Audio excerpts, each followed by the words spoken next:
Première partie. Lutter contre les discriminations.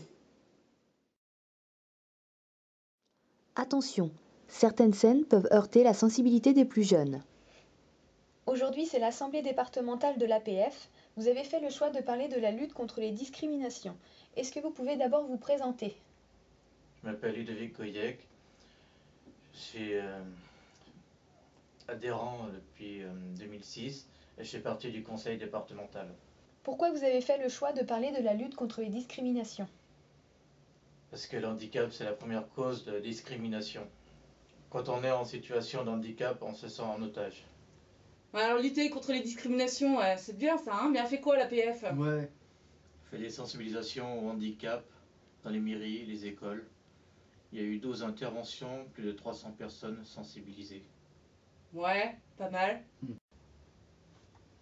Et unis sur nos différences là, c'est quoi ce truc-là? Ouais. C'est plusieurs associations qui luttent contre la discrimination.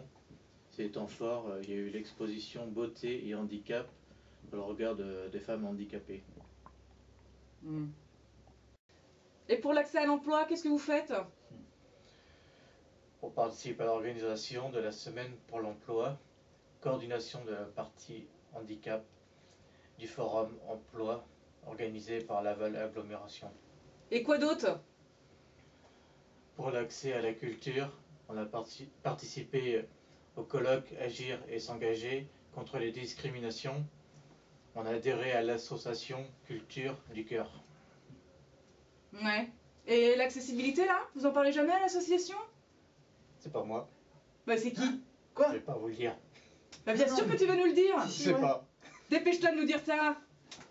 Alors? Très bien, ça va mal tourner. C'est Je qui? dirai jamais. Ah non, mais ça va pas le faire comme ça là, hein. Alors? D'accord, c'est Jean-Paul Desnoé. Ok, on a un nom, on y va! On s'en occupe.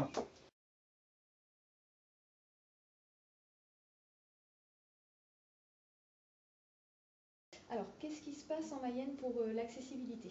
C'est une centaine de réunions au cours de l'année, au travers de 11 représentations. C'est aussi l'organisation de 2 opérations coup de poing qui étaient Accéder c'est exister et Des bâtons dans les roues. L'opération Accéder c'est exister a eu lieu le 16 février, à la place de la préfecture et pour rejoindre la place Mettmann. Ça a été l'occasion de pointer tous les obstacles entre ces 2 points. Ça a été aussi l'occasion ce jour-là de rencontrer monsieur le préfet, de réinterpréter la chanson Ça m'énerve et également de faire une silhouette géante avec plus de 140 participants. Voilà, l'opération des bâtons dans les roues s'est déroulée le 27 septembre. Il y a eu une rencontre avec monsieur le préfet et c'était pour dénoncer le projet de loi d'Oliger.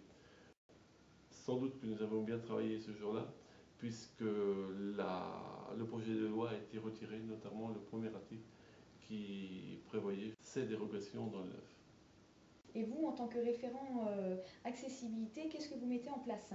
D'être référent à l'accessibilité, eh bien, c'est un petit peu être le porte-parole du groupe Access qui se réunit environ tous les 3 mois à la délégation. On fait le point de tout ce que l'on a pu rencontrer durant la période précédente. On va régulièrement sur le terrain, à la fois à la rencontre des architectes, maîtres d'œuvre, décideurs, pour pointer ce qui va ou ce qui ne va pas.